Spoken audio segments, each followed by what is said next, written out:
बात करते हैं आज के मुख्य समाचार में देश भर की तमाम बड़ी खबरों पर एक नजर डाल। देश की पहली हाइड्रोजन ट्रेन का उद्घाटन हरियाणा के जींद से होने जा रहा है। प्रधानमंत्री नरेंद्र मोदी 17 जुलाई को अंबाला में इस परियोजना का शुभारंभ करेंगे। इसे भारत में हरित और स्वच्छ परिवहन की दिशा में एक बड़ा कदम माना जा रहा है।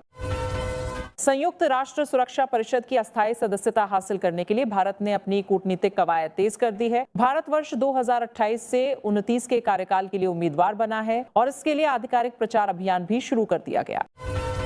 राम मंदिर दान गबन मामले में एसआईटी जल्द अपनी अंतरिम रिपोर्ट सौंप सकती है। जांच एजेंसी दान प्रबंधन व्यवस्था में सुधार की सिफारिश भी कर सकती है। वित्तीय रिकॉर्ड, बैंक लेन देन, सीसीटीवी फुटेज और इलेक्ट्रॉनिक सबूतों की जांच जारी है।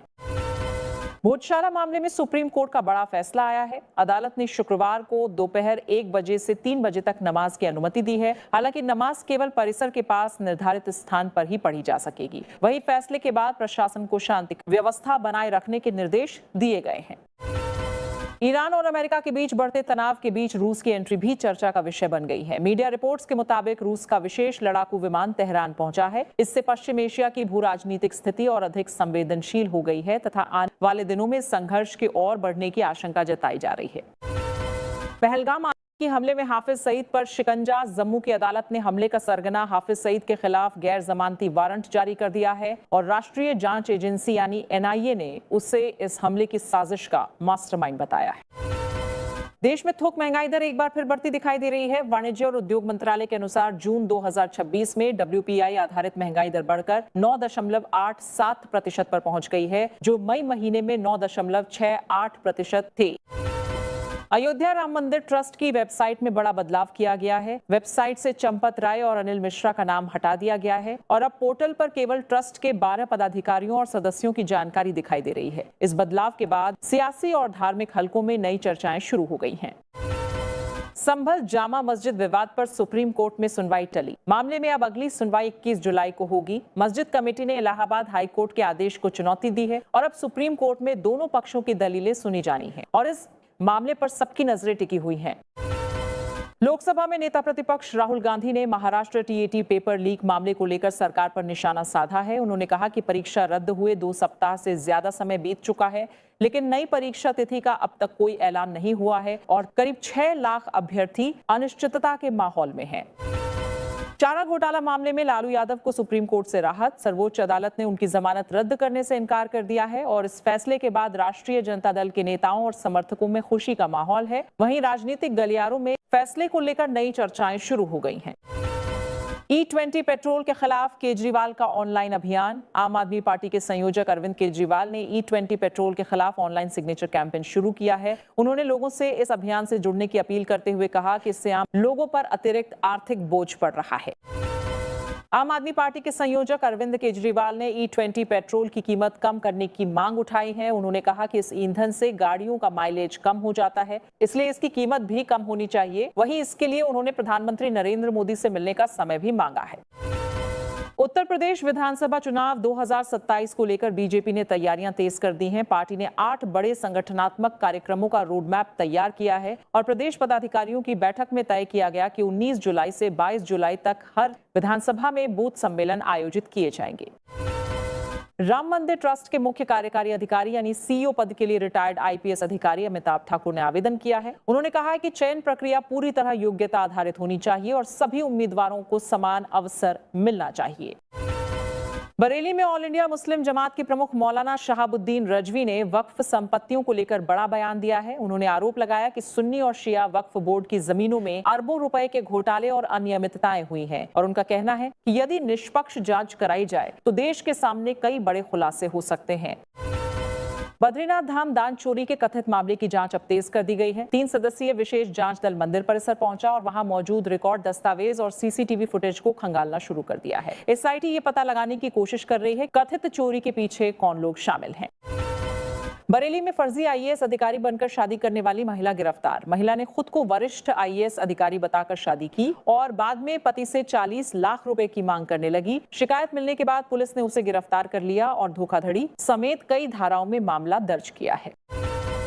सीबीएसई ने जारी किया 3 लैंग्वेज असेसमेंट फ्रेमवर्क। बोर्ड ने साफ किया है कि तीसरी भाषा का कोई बोर्ड एग्जाम नहीं होगा। यदि कोई छात्र इस विषय में असफल भी होता है तो भी कक्षा 9 के छात्रों को अगली कक्षा में प्रमोट किया जाएगा। इस फैसले से लाखों छात्रों और अभिभावकों को राहत मिली है।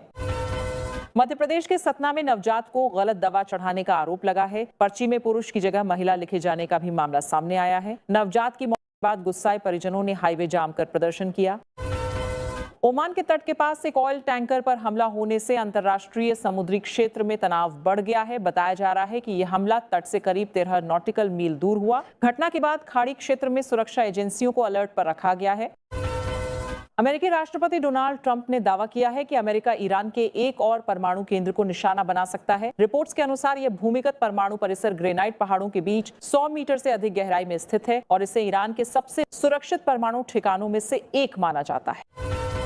ब्रिटेन में प्रधानमंत्री पद को लेकर राजनीतिक हलचल तेज हो गई है। रिपोर्ट्स के मुताबिक लेबर पार्टी के नेता को 349 सांसदों का समर्थन मिल गया है, जिसके बाद उनका प्रधानमंत्री बनना लगभग तय माना जा रहा है।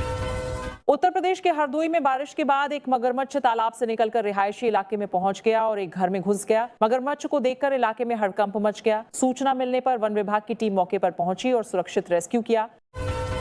राजस्थान के जयपुर में ट्रक ड्राइवरों की अनिश्चितकालीन हड़ताल का असर अब दिखाई देने लगा है। माल ढुलाई बंद होने से कई जरूरी वस्तुओं की सप्लाई प्रभावित हो रही है और परिवहन कारोबार से जुड़े लोगों का कहना है कि यदि जल्द समाधान नहीं निकला तो बाजार में आवश्यक सामान की कमी भी देखने को मिल सकती है।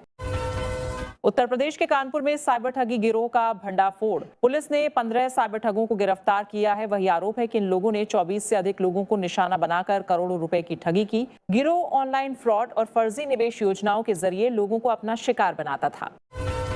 बहुचर्चित केतन अग्रवाल हत्याकांड में मृतक की मां ने प्रधानमंत्री को भावुक पत्र लिखकर इंसाफ की गुहार लगाई है। उन्होंने आरोपियों को कड़ी सजा दिलाने की मांग करते हुए कहा कि उनके परिवार को न्याय मिलना चाहिए और दोषियों के खिलाफ सख्त कार्रवाई की जाए। भारत नेपाल सीमा पर एक अमेरिकी नागरिक को हिरासत में लिया गया है। वह बिना वैध यात्रा दस्तावेजों के नेपाल में प्रवेश करने की कोशिश कर रहा था और पकड़े गए व्यक्ति की पहचान जॉर्डन ब्राउन के रूप में हुई है और सुरक्षा एजेंसियां उससे पूछताछ कर रही हैं। राजस्थान के खैरथल तिजारा में बड़ी कार्रवाई। खाद्य सुरक्षा विभाग की टीम ने छापेमारी के दौरान 15 कैनों में भरा 545 किलोग्राम संदिग्ध पनीर जब्त किया। जांच के लिए नमूने लेने के बाद पूरी खेप को गड्ढे में डालकर नष्ट कर दिया। अधिकारियों को आशंका है कि ये पनीर त्योहारों और बाजारों में सप्लाई किया जाना था। 7 साल बाद अभिनेता गोविंदा बड़े पर्दे पर वापसी करने जा रहे हैं। वह फिल्म रूपा और दुनियादारी में नजर आएंगे। मुंबई में आयोजित प्रेस कॉन्फ्रेंस के दौरान गोविंदा ने खुद अपनी नई फिल्म की जानकारी साझा की।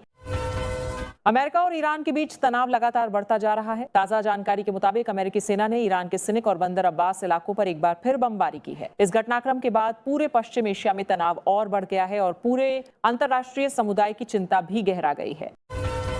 उत्तराखंड की हड़कीदून घाटी के 5 गांव पिछले 10 दिनों से बाकी इलाकों से कटे हुए हैं। लोगों को जरूरी सामान और राशन के लिए भारी दिक्कतों का सामना करना पड़ रहा है और कई ग्रामीण जान जोखिम में डालकर जेसीबी की मदद से नदी पार करने को मजबूर हैं। ऐसी ही ताजा और दमदार खबरें सबसे पहले देखने के लिए हमारा चैनल सब्सक्राइब करें और बेल आइकन जरूर दबाएं।